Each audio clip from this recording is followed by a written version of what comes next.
We'd been warned this was coming to Britain's high streets, a fish and chip shop in Bradford, driven out of business by the economic squeeze. This is the cost of living crisis, and it's spreading. Another shop in Bradford forced to close, the shutters coming down on a place much loved by customers who simply couldn't afford it anymore. What Ursula Sutcliffe started with £100, a place of plants, coffee and community, now being packed up for good. People had come out and then changed their mind. They thought, that's it. So they've completely changed the habits. And even though people were supporting you, sometimes online or just from a distance sending you well wishes, it wasn't transcending into sales. I just needed to bow out while I had something left in me to bow out with. I was scared that it were going to completely take me down and have no chance of ever coming back again. The disaster's coming. I said it to you before, and I've said it to people many a time. I truly, truly believe the foundations of this country are cracked. Who is this country actually looking after? Because it don't feel like it's us. People are desperate in England in 2022 who work full-time and have always worked full-time, and they're desperate. It's actually disgusting. And there's no care. Like, where's the care gone from this country?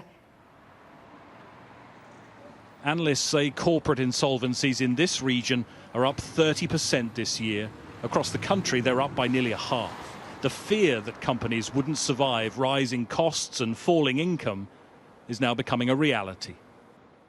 We've been in touch with half a dozen businesses who've gone under recently who didn't want to speak publicly because they say they feel ashamed, embarrassed. One said they felt like a failure, but there was simply no way for them to carry on.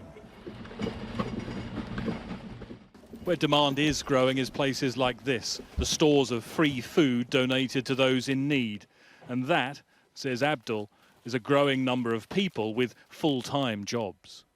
Since the original announcement of the energy prices going up, there's just been a huge demand. And we're getting working class people coming in now. There's people just on benefits before. But we've got working class, we've got nurses, we've got quite a lot of people coming in, a lot of social workers coming in, because everyone's struggling. It's affecting everyone now. It's scary because a year ago I went self-employed. I was a teacher, so I work from home, I'm a childminder. Jo, like most of us, is making choices she never had to think about before. It's always on my mind, the cost of fuel, how many times I can boil the kettle in the day. It is literally always on my mind.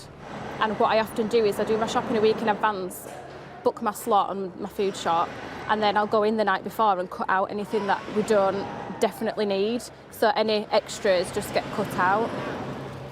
They are necessary choices being made by millions of people, and for a growing number of businesses, impossible to survive. Greg Milam, Sky News, Bradford.